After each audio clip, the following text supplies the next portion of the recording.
Today I'll walk you through how you can use cognitive bias to transform app engagement and monetization strategies. But first, why cognitive bias? So I'm the third child of a tribe of 4. This is me in the back, looking weird. And when I was a kid, my mom would always struggle to make us eat. So she would say, use this very simple trick being this is the last one. And immediately we would fight for it and finish it. Fast forward to 2016, I'm a young, inexperienced product manager. I joined Streetbees, and Streetbees is a market research company where on one side we have a mobile app in order to gather insights from users where they have to fill surveys, answer questions. We analyze that in real time using machine learning and then provide a dashboard to FMCG companies where they can see insights. And my goal is to grow, to get users to fill as many surveys, answer questions, and stay engaged. And to be honest, I was not super experienced, so I did the usual product trick, look at what competitors do, copy it, don't think too much. So I added this little thing, number of spots left, and it actually had quite a good impact. The opt-in rate went up by 5%. Fast forward, only a few years ago, I had this kind of aha moment where I started to read Nudge, and Nudge is written by a few guys who were in the Obama administration, and they implemented very simple tricks that had a huge impact in order to improve the well-being of the average American without really manipulating them.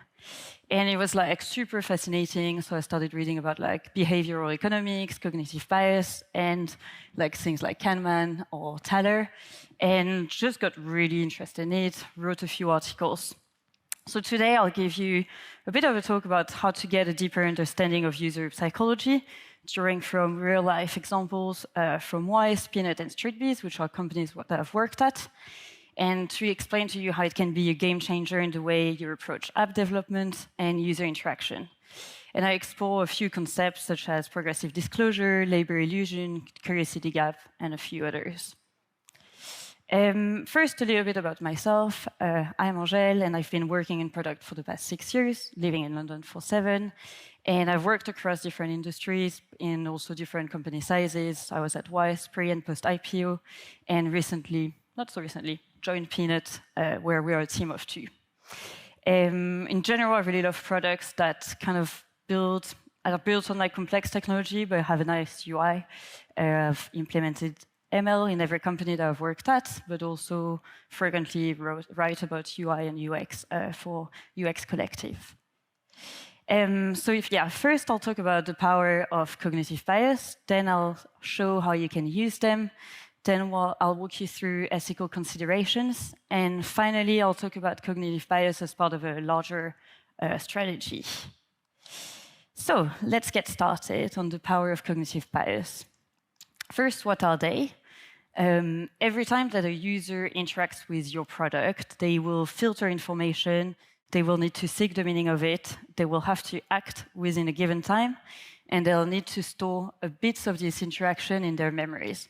An example of that is as a user who goes on Wise, so Wise is a money transfer company, a user will have a specific use case, let's say sending money, but they can also receive and check exchange rates on the platform, so they need to find the right thing that they want. Then they need to understand the meaning of it, so get to understand how much is it gonna cost, how long will it take, and everything. Then they need to act within a given time. Whenever you send money, whether you are sending money home or paying an invoice, there is always a sense of urgency. And finally, they will store bits of that interaction, so they'll remember every part of this, and that will define whether they come back to your product or never use it again.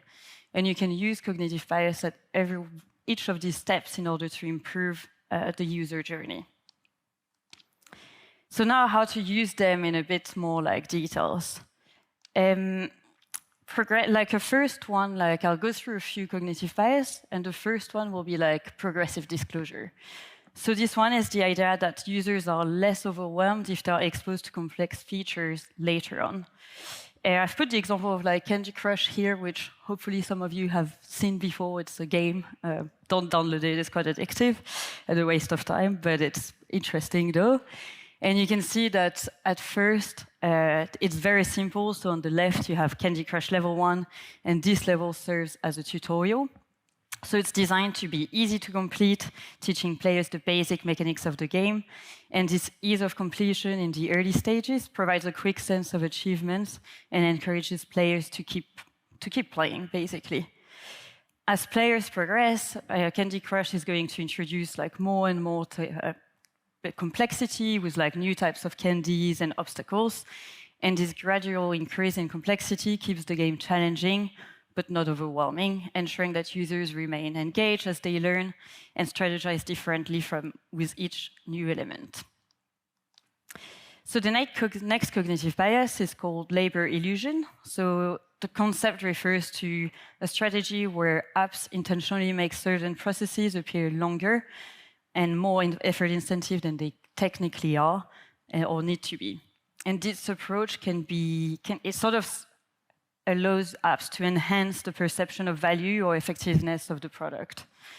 At Wise, for example, one of our challenges was that because the whole sending money process is completely dematerialized, users sort of like tended to think that it's dark magic happening and it doesn't cost anything.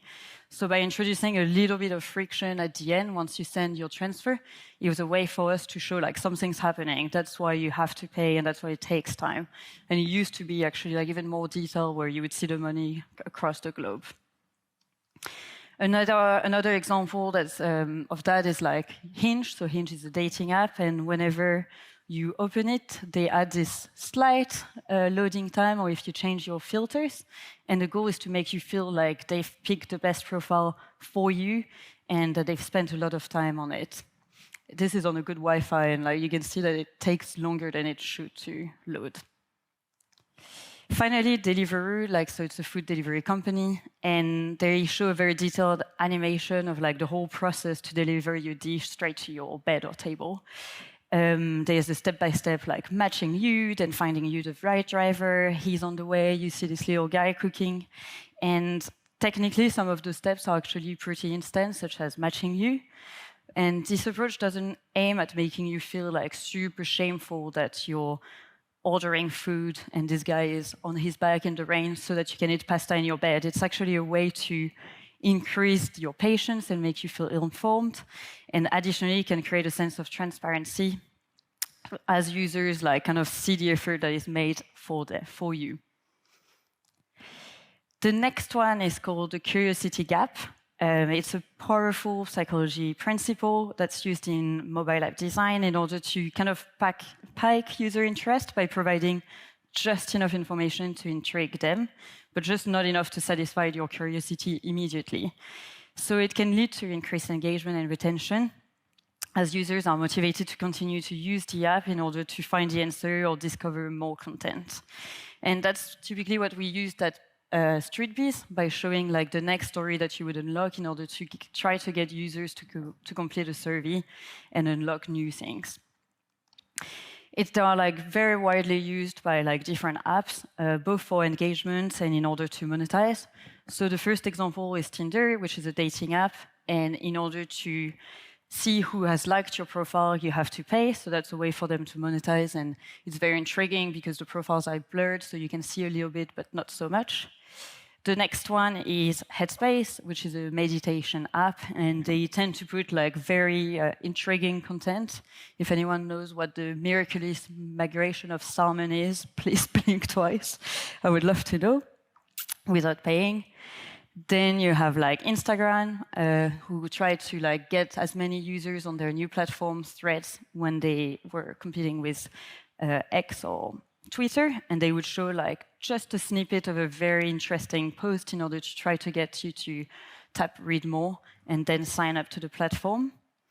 And then finally, Duolingo, which is the last example, and it's an app to learn languages.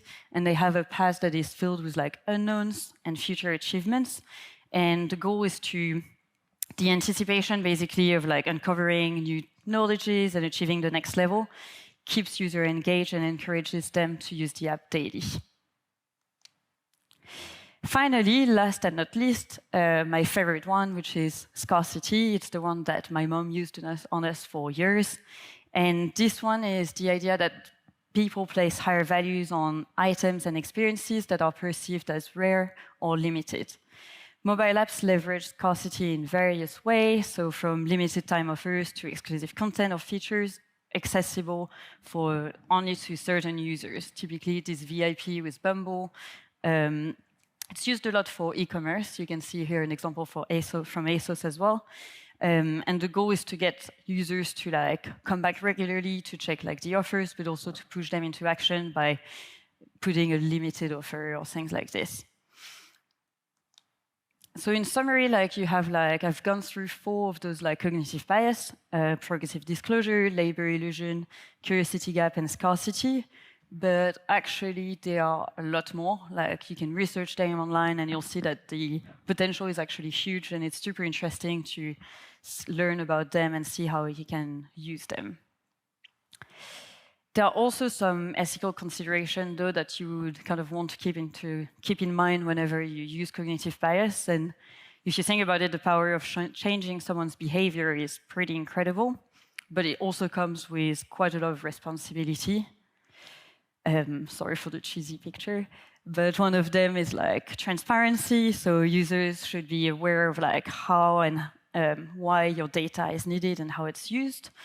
Then you want to make sure that they still have autonomy. So things like dark pattern designs, don't really leave them the option, or like you really want to make sure that although you want to nudge them in the right direction, it's not like a manipulation, which where sometimes the limit can be quite narrow. And I think a good way to think about it is mainly try to make sure that you act in their best interest rather than your app metrics. So also think about the long-term impact. I think like in terms of like mental health, we know that some apps can be really addictive, so you try to be aware of that. And finally, like data privacy, obviously, like if you use a lot of data, make sure that you protect it, that you use it wisely, that it's transparent for users. And think about also like about vulnerable users, but also how younger users might be affected, or like different how different people might react to how you use cognitive bias. So just being mindful of that. Last bit that I wanted to cover is maybe like thinking about where do the cognitive bias stand compared to like the wider strategy.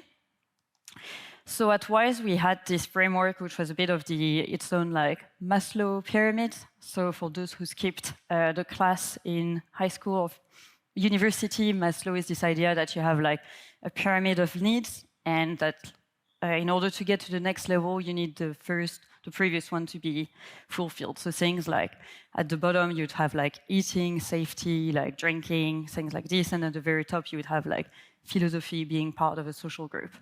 In short, like don't talk about philosophy and Plato to someone who is starving. And same goes with product. Like the first foundation is like, are you solving an important problem? Yes, no. Then like, are you actually solving it? And is your product usable? And then is it like a delightful at the top? Like, is it a delightful experience? Are your users really going to love it? And cognitive bias are going to influence that top part. Like, yes, is it a nice experience rather than is it solving a problem? They don't solve a problem in itself, or rarely. So just being mindful of like that whenever you build a product, trying to use them. So in summary, like there are a multitude of cognitive biases. You should try to keep in mind those ethical considerations if you consider like implementing them in your app. And finally, like they don't replace the strategy, so make sure that you have your Maslow pyramid that is built at the start before like implementing a ton of like cognitive bias and really focusing on those. And last, maybe food for thought is like for whoever is like growth lead or product manager mainly, like can you think of any cognitive bias that you could implement in your app? And if yes, I would love to talk about it. Thank you.